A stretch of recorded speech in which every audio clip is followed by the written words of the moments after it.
Meet Post Malone. He's decadent, odd, controversial, the definition of a rock star. But he's also got a curious hobby, an affinity for the supernatural, something he shares with bandmates while on the road. On tour and doing shows, like if we know this place is haunted, like we're gonna do a whole little ghost adventure thing. But does his curiosity with ghosts lead to a self-inflicted curse? But then he went and seen the world's most haunted object, and that's when his whole life changed.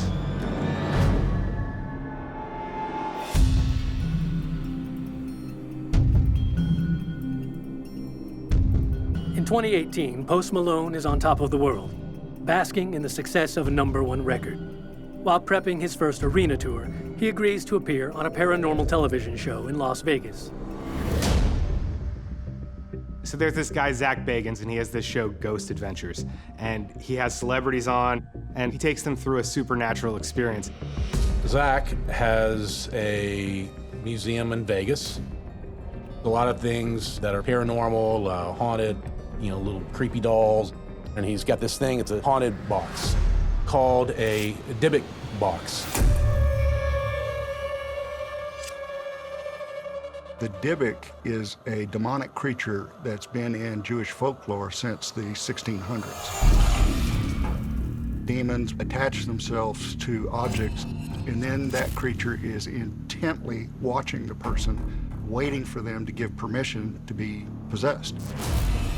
And the way that permission happens is through sin.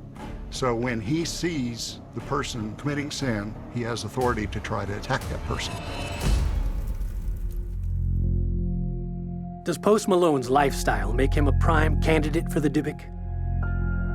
So Post Malone is led into a secret room where they reveal the Dybbuk box. Zach's, playing it up. He gets in there and he's gonna open the box. And I swear, if you're watching the video, you'll see an orb in that video. You see something in that room. There's Post, you can tell he's kind of wanting to bolt. He's got a beer in his hand. And then Zach puts his hand on it. Something was going on.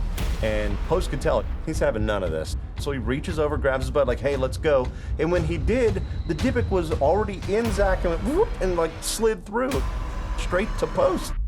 And that's whenever all the bad stuff happened. Does this experience trigger a series of ominous events? The first is a bizarre occurrence on his tour bus. He comes out the room like, yo, look at these bite marks. He's got real bite marks on him. So we're like, what the f? So then he starts getting into the story like, damn, maybe this could be from the box, and that's probably a ghost bite. Now seemingly cursed, Malone's hauntings start to envelop everything around him. Most publicly, in August of that same year.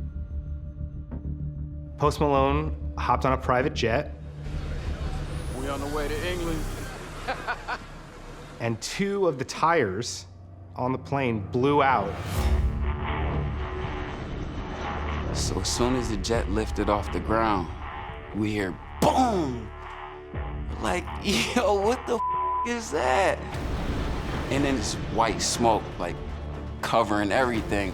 We have to make emergency landing, but we gotta fly around for about 5 to 6 hours and drain the fuel. We had no wheels, and if there's a spark, sparks can hit that jet fuel, the whole plane gonna be in fire. Despite no landing gear, the plane lands safely. The event makes national news, while giving rise to the curse. A couple days later, Post Malone is riding around in his Rolls Royce, and he gets T-boned, and the curse strikes again. And shortly after the car crash, one of Post Malone's houses was broken into. Post wasn't there, but when they broke in, the robbers screamed out, "Where's Post Malone?" They were looking for him. Could it be from the curse? I don't know. In the span of 3 months, a series of unexplainable events plague one of pop music's biggest stars. Does this make the demon Dybbuk legitimate? I believe that this thing was genuinely haunted. I've seen a lot of stuff from Zach Bagans that's authentic. I can tell it's authentic. So it is possible that demons are around Post all the time and watching what he does. Maybe they just took that opportunity to attack him. Post says he's done nothing to rid himself of the curse. And for the moment, he seems to be doing just fine. But time will tell if Post Malone is still cursed.